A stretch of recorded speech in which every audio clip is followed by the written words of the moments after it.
Today is the start of May the Force Read With You readathon, and I am so excited. I have decided I want to try and vlog it this year. I'm gonna probably do weekly vlogs. I think I will run this one. This is Thursday the 1st, so I'll probably run it like Thursday to Thursday and then Friday to Thursday for the rest of the month. But I'm so excited. I am like ready to start my reading strong. I've already pulled out my stack of books that I'm planning to read for this. The only problem is I don't know what I'm in the mood to read. I have not been able to decide, and the only thing I'm sure of is that I am going to be trying to use this one, Small Game, over the weekend to try and get the first challenge done that I wanted to achieve. So if you missed my TBR, when I was building my TBR for the month, I decided that to kind of give myself something to work towards, I wanted to get a moniker for my character, which for this readathon is made up of a status and a title, and you have to do specific challenges that are kind of bonus challenges on top of the prompts for the readathon, and you have to do specific challenges to get the different pieces for your moniker.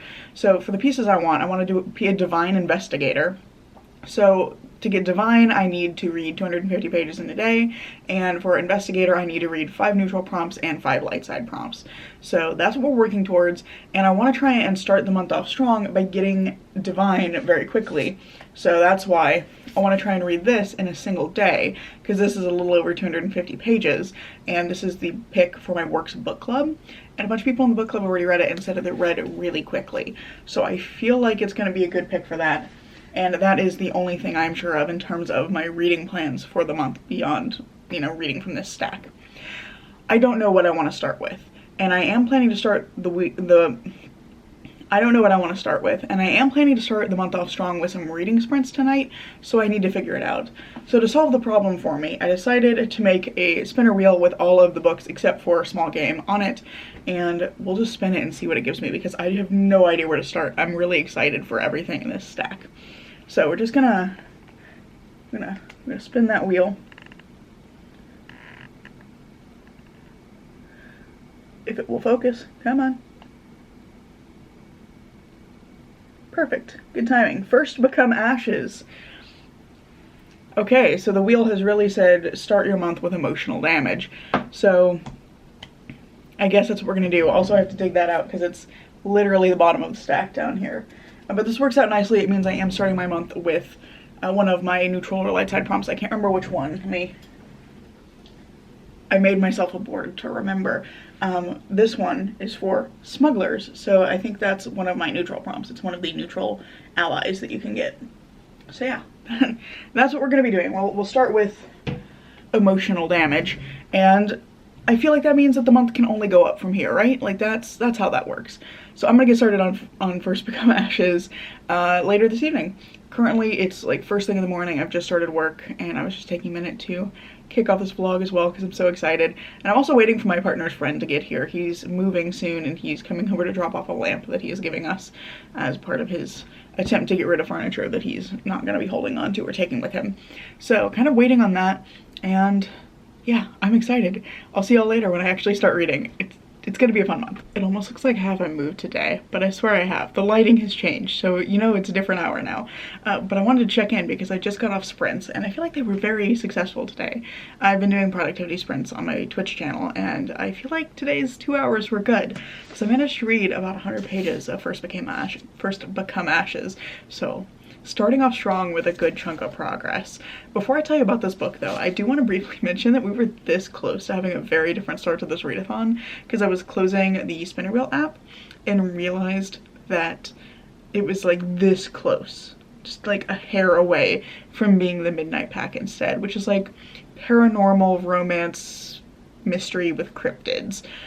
Very different vibe from this, because this is incredibly dark and made me tear up and start crying just a little bit in the first 40 pages.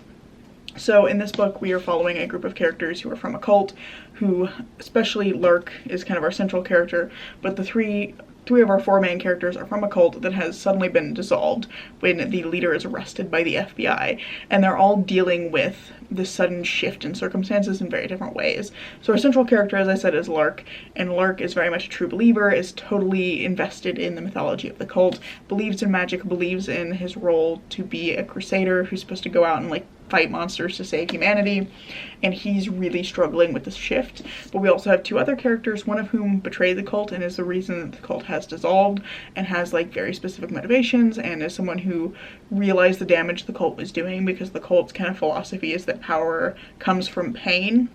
So there's a lot of self-harming or harming of each other going on within the cult, and he decides that he doesn't want that for himself or his loved ones anymore.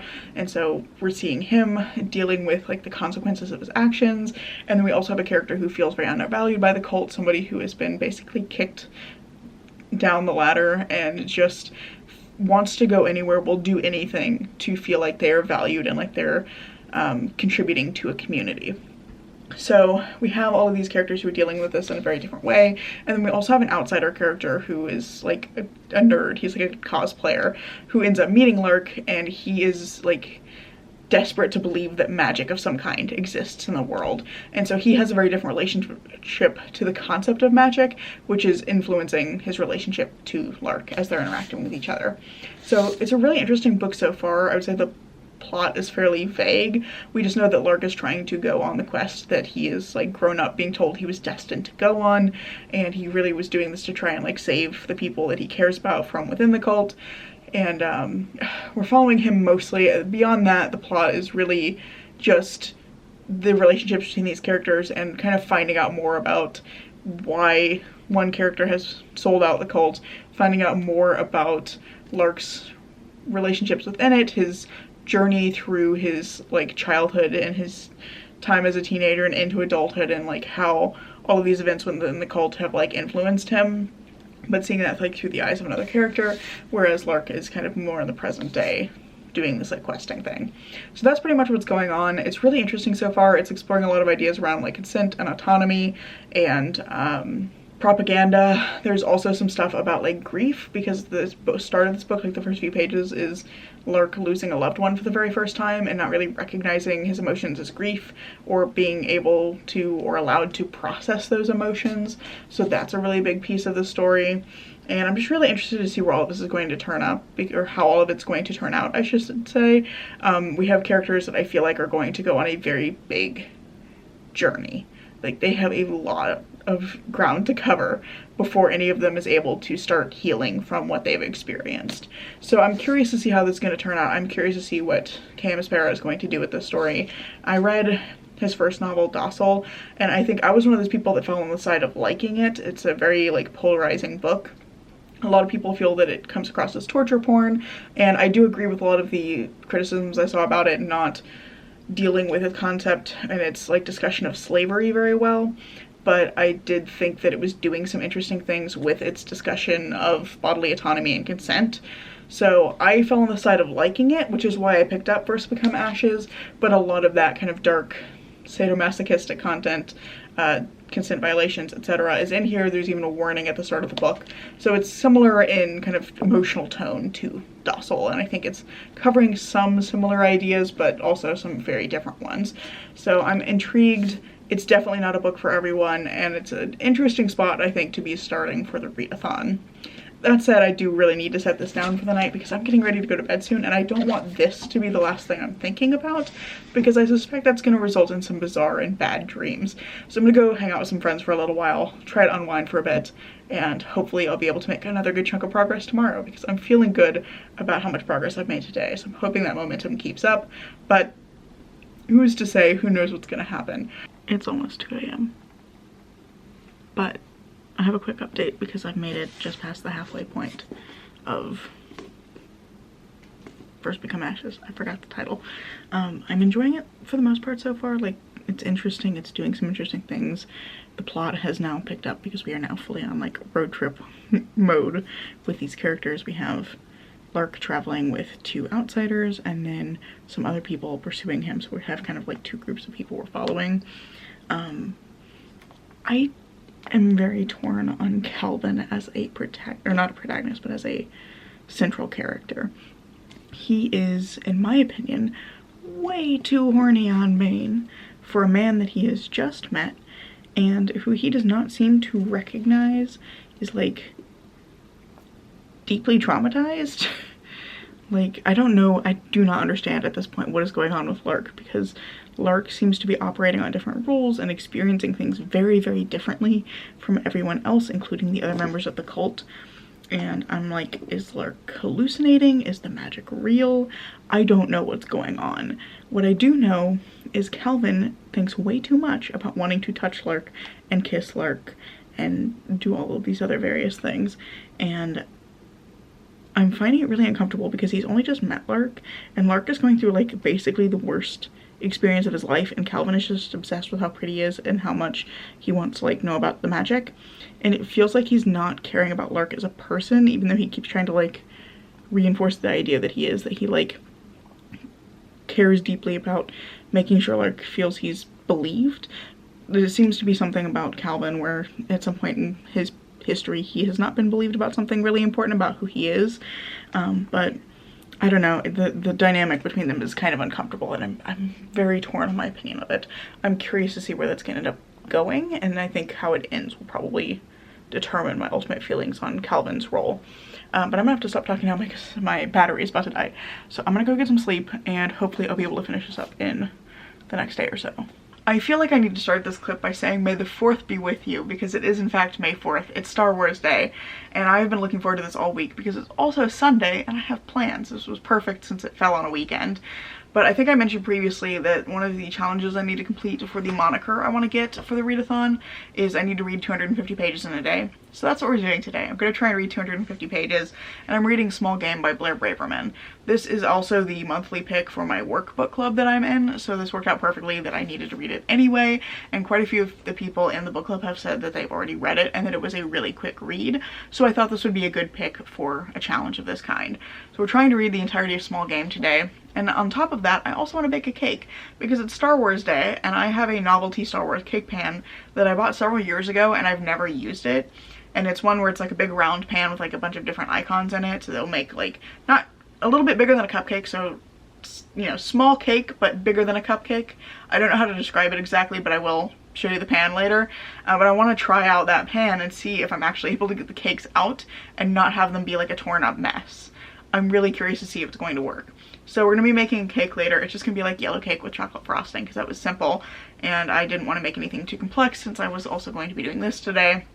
But I'm really looking forward to it. I think it's going to be fun, and the cake will be nice because it'll be a little treat to snack on when I start 13th Age this evening, because I've given myself a bit of a time crunch. My friends and I play 13th Age every other Sunday, and that is this week. We start at 5:30, which means I need to basically be done with the book and the cake by 5:30. So I've taken a challenge and made it more challenging, which frankly is just completely on brand for me. But I think it's doable because it's actually a little after noon right now, and I'm already halfway through this book. So, or a little under halfway. I'm almost halfway. We're not starting from scratch here. I have in fact made a good chunk of progress this morning. I started reading about 9:30 and went down and made some lunch a little bit ago, and so I'm feeling good about this. I am enjoying this book so far, and I have to say that I'm glad that my workbook club pushed me to pick this up, because I don't think I would have either heard of it, or if I had heard of it or saw it in a store, I don't think I would have picked it up on my own. But I am really enjoying it. We're following this young woman named Mara who is just kind of floating through her life. She's not really happy. She's working as an instructor at a survival school and dating one of the other instructors. They live together, and she really just feels like she doesn't want to be there. Like, that's not really what she wants out of life. She doesn't even really like her boyfriend all that much, and her job is just something that lets her get by. So she really wants to start again. And she gets this opportunity to be on a TV show called Civilization. But the premise being that if you can survive 6 weeks out in the wilderness with a group of other survivors, you get $100,000 at the end of that 6 weeks. And it's not a competition game, it's like a cooperative work together to try and survive for 6 weeks kind of a thing. So she decides to go on this show thinking that she can use the money to move on with her life when she gets out of the show. And the back of this says, when the cast wakes one morning to find something has gone horribly wrong, fear ripples through the group. That hasn't actually happened yet. I mean, I'm that far in, and so far it's really been more about Mara, and we're learning about her background, how she became a survival instructor, like what her childhood was like, that she learned all of these survival skills. We're also learning a lot about her relationships to the other people who are on the show, and her relationship not only to the other cast members but also to the crew. And it's really interesting so far, and I'm really intrigued by the fact that it is reading very quickly. It's been mostly about the obstacles that they're facing in terms of just surviving. There are some creepy things going on, like I see setup happening for something scary to happen down the way, but at the moment it's just like, what are the obstacles to survival? What do they need to do to make it through the next 6 weeks? And also, how are they dealing with the crew who are making that difficult in like various ways? So I'm having a good time. I'm just really surprised that this is like feeling less like a thriller than I thought it would based on the way I had seen it like marketed, but it is feeling much more like a suspense book, and I'm having a good time with it. It sounds like it should be slow, but it's really not slow. There's a lot going on. There's a lot of action with them doing different things to try and survive. So I'm having a good time. I'm enjoying it. I am intrigued to see where it's going to go because, like I said, this one event on the back that suggests that something scary and big is going to happen has not happened yet. So I want to see how that's going to change the status quo of what we've seen so far. So yeah, having a good time. Gonna get back to reading it very shortly. I did just want to take a little break to film an update clip since it was like partway through the day. I wanted to give myself a bit of a head start on the reading before I filmed. Quick update real quick before we bake cake. I read 20 more pages and it's just taken a turn that I was not expecting. I think I'm about to get to the thrilling stuff. I think I might actually stop here because I'm 130 pages in, so I basically need to read 120 pages more. It just took a turn and I'm not sure exactly where it's going, but I thought I had a sense of what one of the creepy elements was of what was maybe coming, and that's just told me that I'm wrong and that something else entirely is happening here. So I'm really intrigued now, and I'm debating, like, do I go ahead and read the next 20 pages or do I stop now before I get too far in, go bake my cake, and then come back and polish this off. I'm leaning towards baking the cake just because I want to have cake, but also, like, I feel like if I continue on, I'm gonna get fully sucked in and we're not gonna have any cake because I'm gonna just get completely consumed by this book. So yeah, let's go make some cake and then we'll come back and read more of this because now I am like fully invested. I really want to know what's gonna happen. So here's the pan. Let's see, that's the wrong direction. Can we zoom out a little bit? No, it's already zoomed out. Anyway, here's the pan. Sorry for the weird angle. Don't have a lot of good counter space for this. We have a fairly small kitchen, but here we go. Yoda. I'm gonna see if any of these turn out okay. I'm gonna go ahead and spray with some cooking spray, get this thing ready to go, and then we'll mix up our batter, and then we'll hope for the best.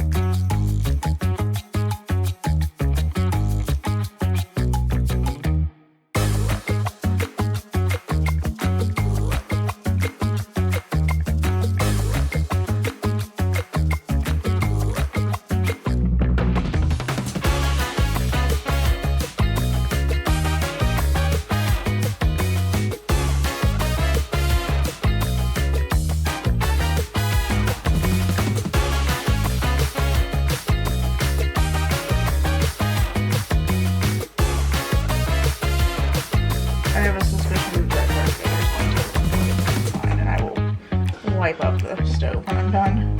Oh, Darth Vader is too full. Darth Vader is too thick. Too thick for this. I might have overfilled the pans just a little bit.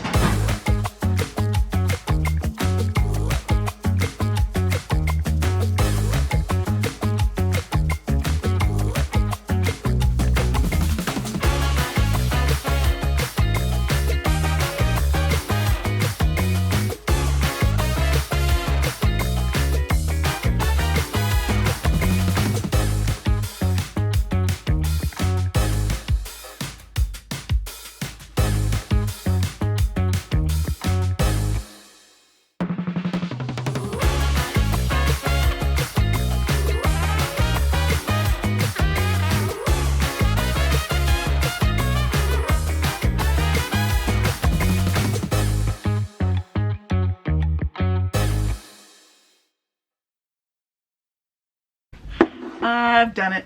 I finished it and I have a little less than an hour and a half left before 13th age.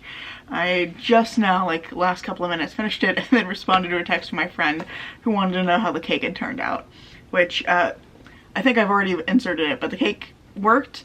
My battery died in my camera while I was frosting, so hopefully I remember to insert a picture of that at some point.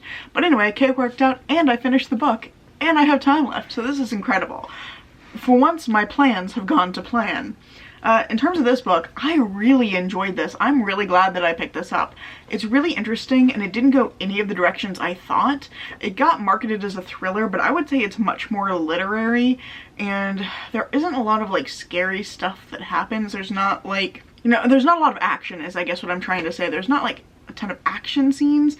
It's these people just dealing with survival in a situation that suddenly goes completely off the rails in an unexpected way, and I just really enjoyed it. I really like the characters here. I do feel like I would have liked to know more about a couple of the characters, specifically Kyle and Bullfrog, a little bit earlier, but that said, I felt like it was really emotional and I knew enough about them that when emotional difficult things happen to them, it made me tear up. I actually teared up several times in the last like 70 pages of this book. There's a lot of really like stressful things that happen to them, good things, bad things, kind of a mix, and I just was like tearing up for the last section of it, probably the last hour of my reading. So yeah, I really enjoyed this. I'm trying to be vague because it doesn't tell you what exactly goes wrong, obviously, so I don't want to ruin this for you if you want to pick it up, but it is very much a book about like community and seeking help from the people around you and the importance of connection, and it's about what happens when these people don't have that. And I really appreciated a lot of what it was doing here. I feel like it's a book that I maybe need to read more than once to get everything that it's trying to say. There was one section that really stuck out to me though that was about like the sense of being perceived on like a mass level, and how the more people like perceive you or the more people think about you, the less of a person you become to them. Where she talks about like a character that, one of the other characters has like a hero who is this like famous survivalist who died, and she started thinking about how all these people tell stories about him without necessarily knowing anything really about him, that he was a complex person who had, you know, thoughts and struggles and successes and all of these other things that people never knew about, but they act like they know him because they know the stories that have been written about him. And so she starts to kind of compare that to their experience being on reality television, and she says she feels like being like a puppeteer, like the version of herself she's presenting is a puppet and that she's controlling, and so people see the puppet but not her, which I just thought was a really interesting discussion, and I do think I'd like to come back to this book and reread it at some point. I think I'm gonna go with like 4.5 stars for my rating. I do feel like the ending is a little bit unsatisfying after everything that happens, and when there's some things that it sets up that we don't really get like final closure on. There's just a few things that just get raised, some mysteries that get raised, and we just don't get the closure on them that I wanted. So I'm leaning towards either a 4 or 4.5 for that. I think the lack of closure was the thing that bothered me the most, but I did really like these characters. I liked the relationships that formed between them, and I really appreciated the journey that they went on across the story. Again, I'm trying to be vague, so I'm not spoiling this for anybody who wants to pick it up, but I do think it is worth picking up if it sounds at all interesting to you. Just know it is a little bit more on the literary side, but it reads very quickly for that. Like, it's a lot of dialogue and a lot of really like punchy description, so I feel like it's a really fast read for what it is, and I had a really enjoyable time reading it. So I'm feeling very successful and very pleased. That gets me the Vulptex prompt. I don't think I mentioned that at the beginning. That's the Vulptex. I have trouble saying that word. Prompt. It's one of the like animal companion ones, and the prompt was to read a book with a moniker word in the title, and small is one of the status words. So works out for that. Gets me that, but does not get me any closer to reading light and neutral prompts, because those ones aren't light or neutral. Those are available to everyone. So at least it gets me the first part of my moniker. I get the status, which is divine, which was the word I was going for. Feeling really good about that. Big challenge accomplished, and it definitely gives me some more motivation to read more in the coming days. So yeah, this is my little mini weekend readathon thing over. My kind of personal one-day readathon. And I am also, I don't think I mentioned it, but let me grab it real quick. I am making additional progress in First Become Ashes. I set this aside today to focus on small game, but I am making good progress here too. I'm that far from the end. I think it's about 80 pages. And I am enjoying this one as well. I feel like enjoying is the wrong word for this book because it's really intense and it's really dark, but I'm intrigued to see where it's all going to go because we've gotten some big reveals where I'm at. We've learned some new things about some of the side characters that change their involvement in what's going on. So I am really curious to see how all of this is going to play out. I'm starting to like Calvin better. I think that he's starting to understand the gravity of the situation he's in. I still feel weird about a lot of his interactions with Lark, but I'm starting to like him a little more. So this is what I set aside to read small game. I'm going to be back to this tomorrow. I might read a little bit of it this evening, I don't know, but I'll definitely be back to this tomorrow.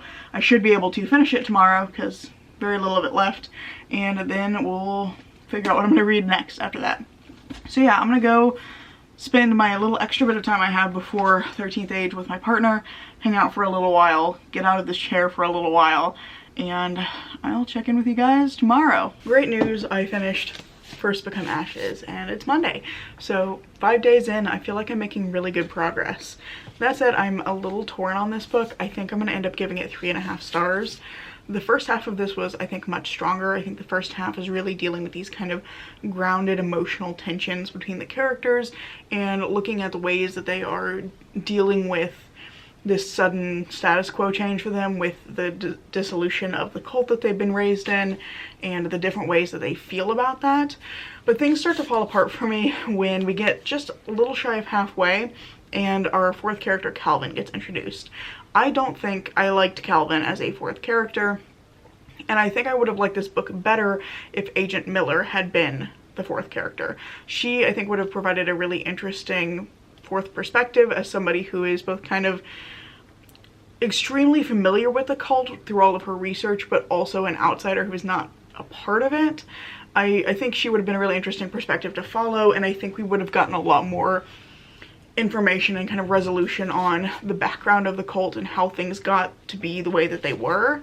Calvin, I found really uncomfortable. He's a professional cosplayer who is obsessed with the cult, like he's been doing all this research on it, but he is also obsessed with the idea of magic being real, and that completely colors his interactions with Lark. And as soon as he meets Lark, from that point forward, he's just like enabling all of Lark's destructive tendencies. He doesn't really think through any of what he's doing, and his motives don't feel believable. He immediately jumps in to help Lark with this quest of like killing a monster, which is incredibly vague, and he has no idea what he's in for. Even though he knows from the start that Lark is being pursued by the FBI, he just kind of rolls with it, and we're not really given a compelling reason why, other than he wants to believe that magic is real, and so he goes along with all of this. And I feel like that motive didn't work because we didn't learn enough about Calvin to understand why it was so important to him that magic be real. We get very little of Calvin's backstory. We just get a couple of moments where he and Lillian are talking, and Lillian knows him really well, so he doesn't need to tell his story to her. They're best friends and have been for a long time. So there's moments where they're talking and he'll be like, oh, I need, you know, magic to be real, and she'd be like, I know, and then that's it. We don't really get anything beyond that. So I found that really frustrating and unbelievable, and I just really didn't like the way he interacted with Lark. It just felt very icky to me. It felt like he was thinking with his dick way too much through most of his interactions, and it just, I didn't care for it. And then there was also the way that the like, is the magic real or not real situation was handled. I didn't really care for that either. So very torn because I really liked the first half. I liked some elements of the second half, especially as we learned a lot more about Kane and Darren. I thought that their sections were really interesting. We also learned more about why Agent Miller is so involved in the case, and I thought that that part was interesting, but I felt like there was a lot of stuff where we just didn't get enough resolution, we didn't get enough information for all of the pieces to come together, and I just didn't care for the questing part of this. So yeah, kind of a bummer because I did really like Docile, but I am glad I read it because this has been sitting on my shelf for a while, and it's a book I still think I'm probably going to think about a lot, so I'm probably going to keep it on my shelf for now. So now that that's done, I need to pick another book to read, and we're going to spin the wheel and see what it gives me, and I might veto it because I have a kind of a sense of what I might want to read next, but I'm also curious to see what the wheel is going to give me if I do that instead. So let me just open that real quick. And I need to remember to take off First Become Ashes real quick. I meant to do the thing where you like click remove when it rolls that one, but I forgot to do it. So I think that should be correct now. Okay. So with that removed, let's see what's gonna give me next.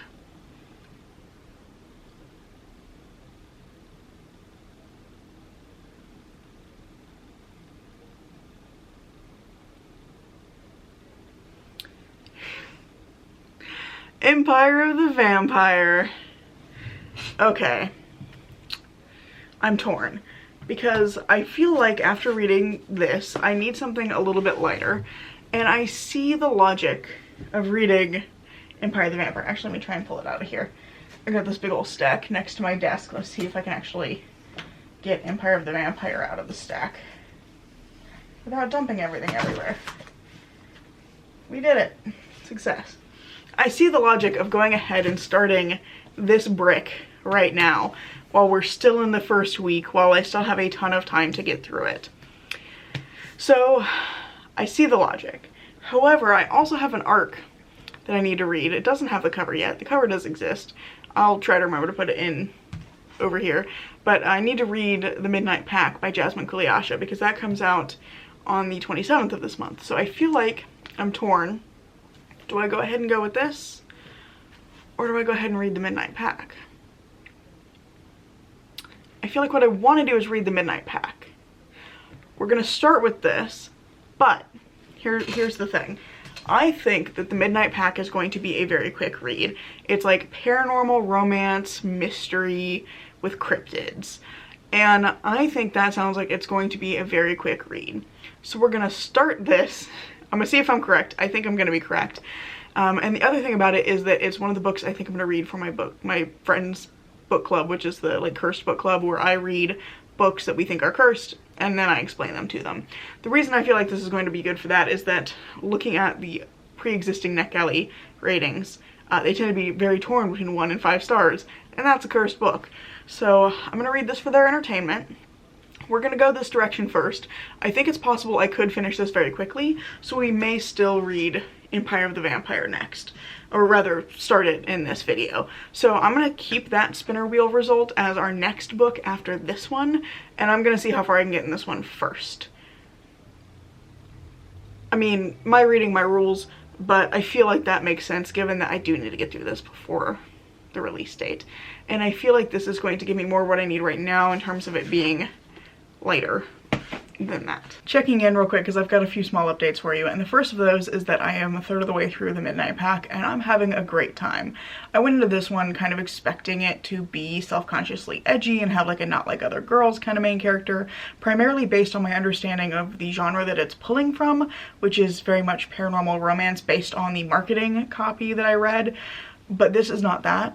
It is that, but it's a fun, unself-conscious, silly, goofy version of that, so I'm having a good time because of that. I won't say it's good, I will say it's very entertaining, and I'm enjoying picking it up. I find myself wanting to pick it up because I'm just having a great time. So we're following Jericho James, who is a private investigator who specializes in debunking cryptid sightings, and at the beginning of this book, she is headed to Stillbridge, Maine, because a young woman was killed in the woods by what appears to be an animal, but the bite marks and claw marks don't match any of the known fauna in the area, so she is being called in to try and figure out what actually killed this young woman. Very quickly in her investigation, she ends up encountering a family of hot, reclusive scientists living in the woods, and things kind of go off the rails from there, but in such a fun way. So I'm having a great time with this because I think, one, we don't have the kind of self-consciously not like other girls type character as our main character. Jericho is very much a girl's girl. She shows up wearing like yoga pants and a tank top and a flannel shirt, and she picks her nail polish colors based on whether or not the name of the color made her laugh. So she's just like very chill. She enjoys like pretty things. There's a lot of descriptions in the beginning that are like, oh, this Maine town is like so cute and so picturesque, and oh, look at all the birds, and like the weather is wonderful. It's just like this very cheerful, chipper description of everything. And so I'm really enjoying Jericho as a character. She enjoys fun things, she enjoys beauty, and I just really appreciate how like carefree she is. I think she's a really fun character to follow. And then we have the mystery. One, Jericho is actually quite good at her job. She never gets distracted. She remembers that she's investigating, and she really pushes to get answers for things. And she also seems to have like a practical mindset about it. There's moments where she's like, oh, I'm going out into the woods. I'm gonna make sure I tell somebody that where I'm going and where I should be and when I should be back, so that if I don't show back up, they can send a search party. So like she does these very practical things that I was not expecting, because I've read a lot of characters recently who do very stupid things, like go into the woods without telling anyone where they're going. It's fine, I guess, but I really appreciate how practical she is and how much she is pushing to get answers for her questions. But it is also really funny because she meets these hot scientists and spends a lot of time going, oh, he's hot, I like him, but in a way that I just am finding very entertaining. He's also like very down to earth. I was expecting like the werewolf, I presume they're werewolves, I was expecting these scientist characters to like, because of it very clearly is like suggesting to me that there's going to be werewolves, I thought they were going to be very like domineering and kind of, you know, aggressive. And her love interest, this guy named Ben, is like very chill and very nice, and he's just polite and very normal, beyond the occasional weird comment or the weird vibes that his family is giving her. So yeah, it's just fun. It's not sensical. They have a secret laboratory in the middle of the woods in Maine. How did that get there? I don't know. But I'm having a good time, and I think it is an entertaining book, if nothing else. I would highly recommend it if you like this kind of early 2000s paranormal romances. I think this is just like a really fun take on that kind of storyline and vibe. I also realized when I started reading this that I had originally chosen this for the TIE Fighter prompt, which is a book that starts with T, I, or E, the title, and I was gonna use it for that, but then I realized that I can actually use this towards my goal of reading 5 neutral and 5 light side prompts, because this one fits force healing, which is to read a book you think your younger self would have liked. When I was in high school, I was really obsessed with this book series called the Trent series, which is like urban fantasy mystery, and I loved them. The main character is too stupid to live, but he has friends who support him, and I loved those books. I was obsessed with anything that was of that kind of similar storyline or vibe. This is very much that, and I enjoyed this character in a similar way to the way I enjoyed Trent in those books. And this also has a lot of interactions that feel very fanficky, and I was a big fan fiction reader through like high school and the early parts of college. So this totally works for force healing, which means I have another neutral prompt that I can replace and read this instead, which brings down my like overall TBR like just a little bit by 1 book. And I have to say that it would make the most sense if I'm going to swap out a neutral prompt, because force healing is a neutral prompt. It'd make the most sense to take out this chonker, Empire of the Vampire, because it's huge. But I'm not going to do that because I think it's funny that I lost the coin flip on this. Also because I do feel like I need to get to this one, and I have the sequel. The 3rd book comes out soon. I do want to make some progress on this series. So I'm not going to do the smart thing and swap this out. I have in fact restarted it. I'm not very far in. I've just read like the prologue chapter. I'm now getting to the rest of the prologue. There's like a little 1-page thing in italics. I don't know who's supposed to be saying it, but then there's like a little couple prologue chapters, and then we get to book 1. So I have started it. I've immediately remembered how silly it is, because there's metaphors like the door was locked like a secret. Like, what does that mean? It doesn't mean anything, Jay. What are you doing? So I'm looking forward to diving back into this one. We're not replacing it. Instead, I am going to be replacing, I have to look at my board and figure out what the prompt was. Force Barrier, which is a book you spent money on. I spent money on most of these. I'm going to replace the Red Scholar's Wake with the Midnight Pack, mostly because I want to use this readathon as an opportunity to pull some books that have been on my shelves for a while that I keep kind of forgetting about. This is a book that I am very excited to read, and I was actually kind of hoping to hold on to it for Pride Month, so I'm gonna hold on to this one. It's gonna be a sapphic romance, because that's what the Zuga Universe books usually are. It's gonna be perfect for Pride Month. I really want to read it for that because I have some plans for June, so holding on to this for that. I'll use the Midnight Pack as my other neutral prompt, and I feel like that'll all work out nicely. And then that way I'm not replacing any of the books that are ones that I feel like kind of need that extra push up to the top of my priority list.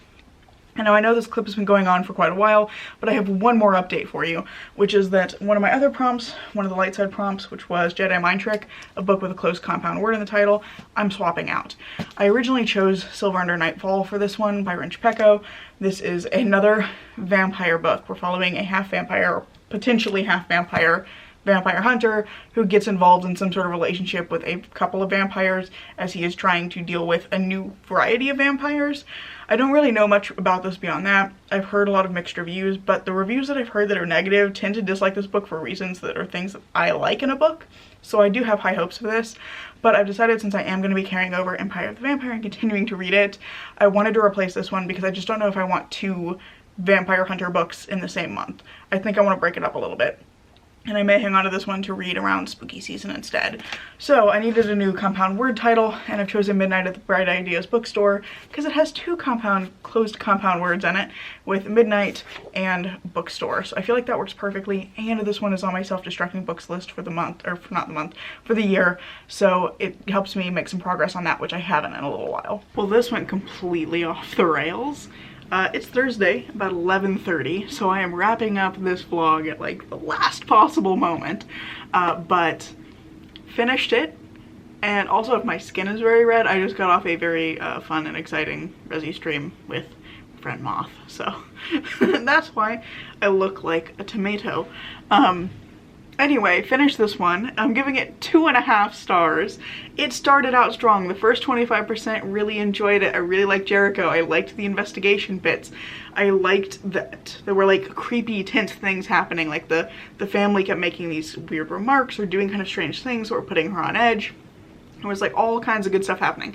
The next 25% of the book, that like 25% to 50% section, or I guess 26 to 50%, is Jericho and Redacted move to various locations, almost kiss in those locations, and then don't. Either because Redacted comes up with a reason they need to go do something else, or somebody shows up to interrupt them. And that just happens over and over and over and over again. And it just keeps happening for the second quarter of the book. When we hit the 50% mark, all hell breaks loose and it goes completely off the rails at that point, because the 50% mark, a series of events occur that feel like it should be the finale of the book, and then it's not. And it just keeps going. And then you're like, where the hell is this going? And then we get finally to the end, and it's just like nothing makes any sense anymore. Like, we started with some strain to our suspension of disbelief with secret research lab in the Maine woods, and I have a friend who worked in a lab, and I was talking to her about this book, and it was annoying her specifically that there was a secret lab in the Maine woods that wasn't like, you know, a secret government lab or something. Like, it's this random family who don't have ties to, like, you know, research suppliers, like the people who would give them the materials, the people they could buy materials from for their research, the really expensive machinery. Like, how did they get that there? So we're already starting off at like, you gotta suspend your disbelief here. But then it just gets weirder and weirder and weirder, and there's like lots of plot holes, and I originally really liked Redacted, the love interest. I'm not telling you their name because I'm not trying to spoil it for anybody who does want to read this, especially since this is an art copy. But I really liked Redacted at the beginning, and then we get one singular chapter from his perspective partway through the book. And I really didn't like him after that. I find him really grating, and I really don't like the reasons that he is interested in Jericho. I think it's kind of gross. Reduces her to a single feature that is not like under her control. Basically, she smells good to him. That's it. That's the whole reason he's into her. And it's not because he like likes her as a person initially. So I find that like just kind of gross and weird. But then also, he just goes into weird chivalrous mode in the last half and just becomes like, not like an alpha type character, but he goes in this weird like knight in shining armor chivalrous mode where he keeps going like, no, it's too dangerous. You stay here, I'll go fight the big scary thing. And I'm just like, the only one doing anything useful here is Jericho. Like, she's the only one who's actually making any progress on anything. So I found that kind of frustrating. And then it continued throughout the last part of the book. The side characters felt really inconsistent, especially the character who was revealed to be the villain. And it just, like, they don't show up on page very much. You don't really get a sense of them before that point. And then it's just like a switch is flipped and they're evil and unhinged. And I don't love that for a villain. So it's just like a bunch of things that went wrong for me as a reader. And I do have to say, like, I think I said earlier, this was kind of fanficky. It's very much like bizarre fan fiction is what it reads like. and it did not work for me. Now, I am giving it 2.5 stars for 2 reasons. One, I continued to like Jericho, the main character, throughout the story. I thought she was fun to follow. I really liked that she was very like confident in herself and like very bubbly and silly, and I really liked her as a character. And I also really enjoyed the like humor of the writing. There was a lot of humor in this book. There were a number of funny lines that even when I was not enjoying the plot that was actually happening, they still made me laugh out loud. I was having a good time with the writing. So those two things kept it from being any lower than a 2.5 for me, but I just got frustrated with this overall. I do also have to mention that the author has a few things that she kept like using specific descriptions over and over again. Like the number of times we got reminded that Redacted's eyes are blue was just far too many, and he also grinned like every other paragraph, and it was like, his face has got hurt, right? It was just a little too much of that. So yeah, I really wanted to enjoy this. I think there were a lot of good things in it. Like there was a solid foundation. This could have been great. It just fell apart in the structure and the pacing. Too many plot holes, went too many different directions. I felt like an entire new plot got introduced at like the halfway point to the 60% mark, and it did not work for me.